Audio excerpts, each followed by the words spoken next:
इस वीडियो में हम देखेंगे जयशंकर प्रसाद का व्यक्तित्व। किसका व्यक्तित्व? जयशंकर प्रसाद का। ठीक, और उनकी काव्यगत विशेषताएं क्या हैं।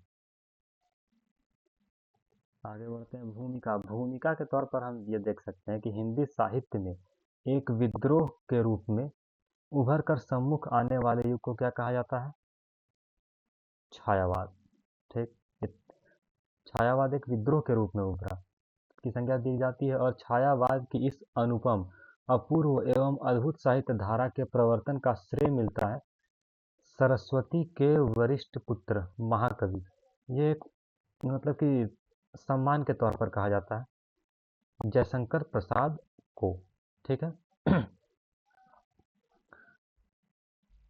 उसके बाद जयशंकर प्रसाद जीवन और व्यक्तित्व। ठीक है, क्या है? तो महाकवि जयशंकर प्रसाद का जन्म काशी में माघ शुक्ल दशमी संवत 1867, मतलब इसको अगर आप याद भी नहीं रखेंगे, ठीक इतना याद रखना है कि सन 1889 ईस्वी में हुआ था। ठीक है। और इनके पूर्वज सुहरी साहू के नाम से विख्यात शिव के अनन्य भक्त थे। क्या थे? शिव के अनन्य भक्त थे। फिर पारिवारिक बाधाओं और विपदाओं से विचलित न होकर अडिग रहने वाले प्रसाद ने अपनी महाजीवित शक्ति से जीवन की सभी विषम परिस्थितियों का सामना किया और सदैव आनंद को जीवन का लक्ष्य माना। उन्होंने इसी दृष्टिकोण से स्वर देते हुए विश्व के महान महाकाव्य कामायनी में लिखा है। अब कामायनी में क्या लिखा है भाई? कि जिसे तुम समझते हो अभिशाप जगत की ज्वालाओं का मूल, ईर्ष्या का वह रहस्य वरदान, कभी मत इसको जाना भूल। ठीक है।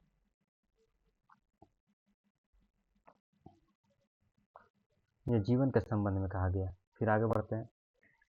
फिर संस्कृत और अंग्रेजी के नियमित अध्ययन से उन्हें वेद, उपनिषद तथा साथ साथ पुराण, महाभारत, अन्य ऐतिहासिक, सांस्कृतिक महाकाव्य एवं ग्रंथों के अध्ययन की प्रेरणा मिली। ठीक है। भारतीय संस्कृति के प्रति यहीं से श्रद्धा उत्पन्न हुई और अतीत के प्रति रुचि भी जागृत हुई। ये एक हल्का उनका परिचय के तौर पर यह हो गया। ठीक। उसके बाद है विश्व साहित्य में अपनी विशिष्ट पहचान बनाने वाला यह आकर्षक तथा प्रभावशाली व्यक्तित्व, जिसने कामायनी जैसा उत्कृष्ट महाकाव्य देकर सभी को हतप्रभ कर दिया, दुर्भाग्य से आकाशमयी मृत्यु का शिकार हो गया। इस युगांतकारी भव्य व्यक्ति के व्यक्तित्व तथा उद्देश्य को समझने के लिए उन्हीं की पंक्तियां कितनी सटीक जान पड़ती हैं। ठीक है। कि इस पथ का उद्देश्य नहीं है शांत भवन में टिक रहना, इस पथ का उद्देश्य नहीं है शांत भवन में टिक रहना, किंतु पहुंचना उस सीमा तक जिसके आगे राह नहीं। इसमें ये अगर इसका भावार्थ हम निकालें तो ये कहते हैं कि जो भी लक्ष्य आपका है, जिसके लिए आप मेहनत कर रहे हैं एक जगह शांति से बैठकर, तो सिर्फ शांत भवन में टिके रहना उसका लक्ष्य नहीं है। उस सीमा तक पहुंचिए जिसके आगे राह नहीं, मतलब आपका लक्ष्य की जो अंतिम चरण है जिसे आप पाना चाहते हैं, उसके लिए पुरजोर करके मेहनत कीजिए। अब उसके बाद जयशंकर प्रसाद का कृतित्व, मतलब कि उन्होंने क्या क्या रचनाएं की। तो धनी व्यक्तित्व ने, मतलब धनी व्यक्तित्व किसको कहा जा रहा है? तो जयशंकर प्रसाद को, ने काव्य, नाटक, उपन्यास, कहानी तथा निबंध जैसी कई विधाओं में एक साथ मानव समाज, देश तथा युग के अनेक समस्याओं को उजागर ही नहीं किया, उनके समाधान का राह भी प्रशस्त किए। पद्य और गद्य में बराबर अधिकार रखते हुए इतिहास और संस्कृति के समर्थ आख्याता बने महाकवि प्रसाद पूरे हिंदी साहित्य में सबसे अलग दिखाई देते हैं। ठीक। अब उनकी काव्य रचनाएं कौन कौन सी हैं भाई? तो चित्रधार, प्रेम पथिक, करुणालय, महाराणा का महत्व, कानन कुसुम, झरना, आंसू, लहर तथा कामायनी, यह इनकी काव्य रचना है। फिर नाटक, नाटक में क्या? सज्जन, कल्याणी परिणय, प्रायश्चित, राजाश्री, विशाख, अजा, अज्ञात शत्रु, जनमेजय का नागयक्ष, कामना, स्कंदगुप्त, एक घूंट चंद्रगुप्त और ध्रुव स्वामिनी। उपन्यास कंकाल, तितली, इरावती, अपूर्ण। इरावती क्या है? इनकी अपूर्ण रचना है। अपूर्ण लिखा हुआ है ना ये, तो इसका अपूर्ण इसका टाइटल नहीं है जी, इसका ये रचना है, मतलब ये पूरी नहीं कर पाए, उससे पहले इनकी मृत्यु हो गई। कहानी संग्रह क्या है? छाया, प्रतिध्वनि, आकाशदीप, आंधी, इंद्रजाल। ठीक? निबंध, निबंध क्या है? काव्य और कला तथा अन्य निबंध। ठीक है, इतना इनकी रचनाएं हैं। इसको एग्जाम के पर्सपेक्टिव से आप रिवीजन कर लीजिएगा। ठीक, अब आगे देखते हैं इनकी काव्यगत विशेषताएं क्या है। जयशंकर प्रसाद का काव्यगत विशेषता, तो इतिहास एवं संस्कृति के परिदृश्य में देखें तो ठीक, तो प्रसाद ने रामायण, महाभारत, पुराण, उपनिषद तथा अन्य ऐतिहासिक एवं सांस्कृतिक ग्रंथों का अनुशीलन करते हुए अपने समग्र साहित्य को शक्ति प्रदान की। चित्रकूट, अयोध्या का उद्धार, महाराजा का महत्व, शेर सिंह का शस्त्र समर्पण, पेशाला का की प्रतिध्वनि तथा कामायनी जैसी काव्य कृतियां इसके प्रमाण हैं। तो स्कंदगुप्त, चंद्रगुप्त, ध्रुव स्वामी, विशाख, जनमेजय का नागयक्ष जैसे नाटक भी इसी का उदाहरण है। इसी प्रकार की कहानियों में भी प्रसाद की इसी दिव्य दृष्टि को देखा जा सकता है। प्रसाद के पात्र भी इतिहास एवं संस्कृति के विशिष्ट पात्र हैं। भरत और वन मिलन कविता में वे कालिदास को आधार बनाते हुए कामायनी और करुणालय में पुराण कथाओं को, अजातशत्रु नाटक में बौद्धकालीन आधार को अपनाते हैं, तो चंद्रगुप्त में मौर्यकालीन आधार को बनाया गया है। इसका मतलब क्या हुआ? देखिए, प्रसाद के पात्र भी ऐतिहासिक एवं सांस्कृतिक संस्कृति के विशिष्ट पात्र हैं, मतलब जो इतिहास से संबंधित है। भरत और वन मिलन कविता में, ये कविता है, भरत और वन मिलन में कालिदास को आधार बनाया। कालिदास, जो महाकवि कालिदास है, उनको आधार बनाते हैं। तो कामायनी, ठीक है, और करुणालय, ये जो इनकी कविता है, इसमें वे पुराण की कथाओं को आधार बनाते हैं। कौन किसकी कथाओं को? पुराण की कथाओं को आधार बनाते हैं। ठीक, इससे इनकी ऐतिहासिकता का पता चलता है कि वो ऐतिहासिक। और उसके बाद देखिए, जो एक उनका नाटक था अजात शत्रु। ठीक, कौन सा नाटक था? अजात शत्रु नाटक में बौद्धकालीन जो भगवान बुद्ध थे उनके काल को आधार बनाते हैं। कौन से नाटक में? अजात शत्रु में। उसके बाद चंद्रगुप्त जो नाटक था, तो मौर्यकालीन, जो चंद्रगुप्त मौर्य, मौर्य साम्राज्य, उसको मौर्य काल भी कहा जाता है, उसको आधार बनाते हैं। तो स्कंदगुप्त और ध्रुव स्वामी में गुप्त काल, गुप्त काल जो गुप्त वंश का साम्राज्य था उस समय, उसको आधार बनाते हैं, को उजागर करने का सफल प्रयास है। तो राजाश्री, राजश्री और प्रायश्चित में मध्यकालीन इतिहास को आधार बनाया जाता है। किसमें? राजश्री और प्रायश्चित में। इसी प्रकार नूरी, दासी, चित्तौड़, गुलाम, ममता,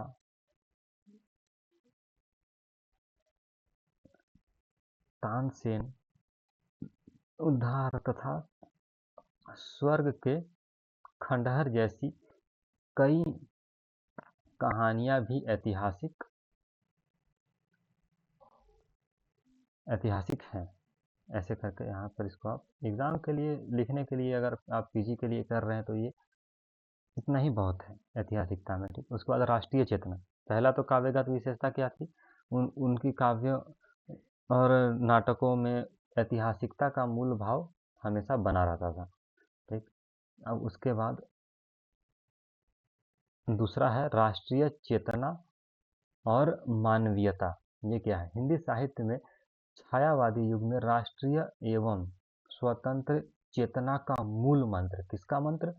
तो हिंदी साहित्य में जो छायावाद युग था, उसमें राष्ट्रीय एवं स्वतंत्रता का जो चेतना था, उसका मूल मंत्र पूरे देश में स्फुरित संचरित कर रहा था। मतलब कि पूरे देश में छायावाद के समय स्वतंत्रता की भावना बहुत तेजी से फल फूल रही थी, आगे बढ़ रही थी। ठीक है, लहर दौड़ रही थी। उसके बाद है फिर मानवीय गुणों की स्थापना एवं इंसानी मूल्यों की प्रतिष्ठा।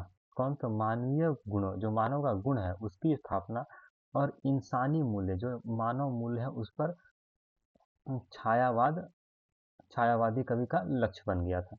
प्राचीन भारतीय गौरव और सांस्कृतिक दार्शनिक मूल्यों की अभिव्यक्ति के प्रति कवि प्रसाद का अनुराग भी राष्ट्रीय भावना की प्रेरणा बन रहा था।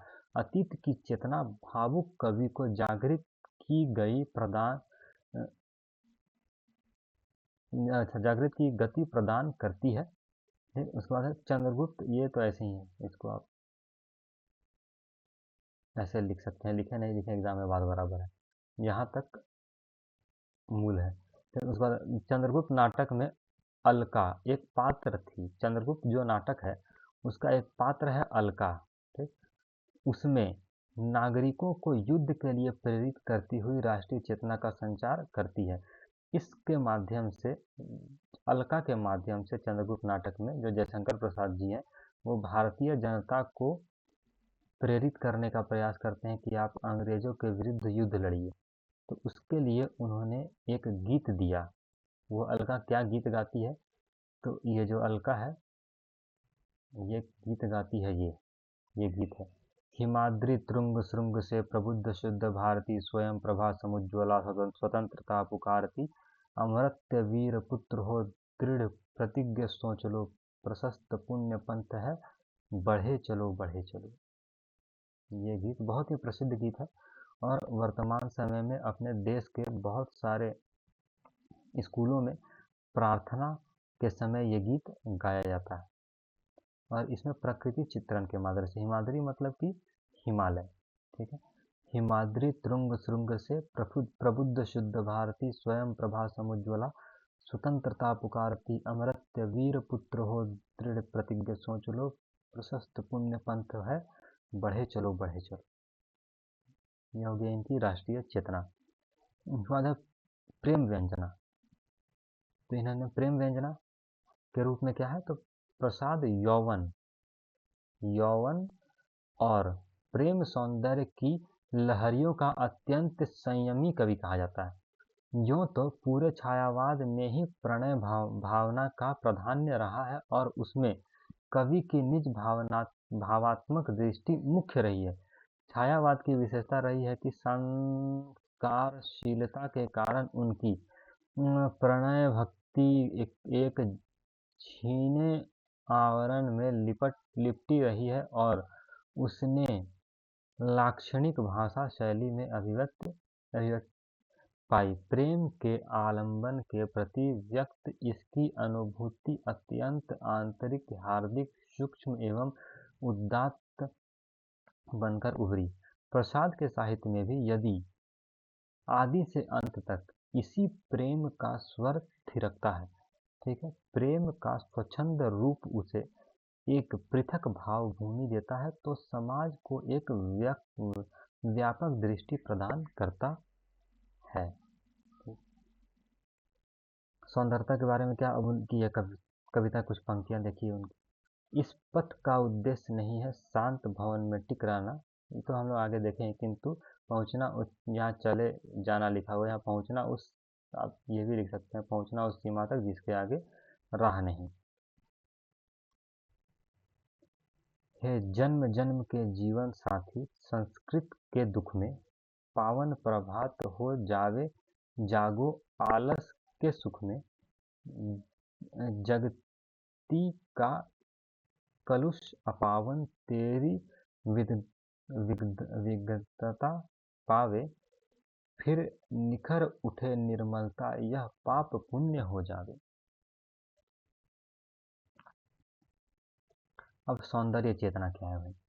तो जयशंकर प्रसाद के काव्यगत विशेषता में सौंदर्य चेतना के रूप में देख सकते हैं कि छायावादी काव्य की एक अन्यतम विशेषता है रूप सौंदर्य के दायरे से निकलकर मानस सौंदर्य, ठीक है, या अंतरंग सौंदर्य की दृष्टि से निबद्ध करना। इसका अर्थ क्या हुआ?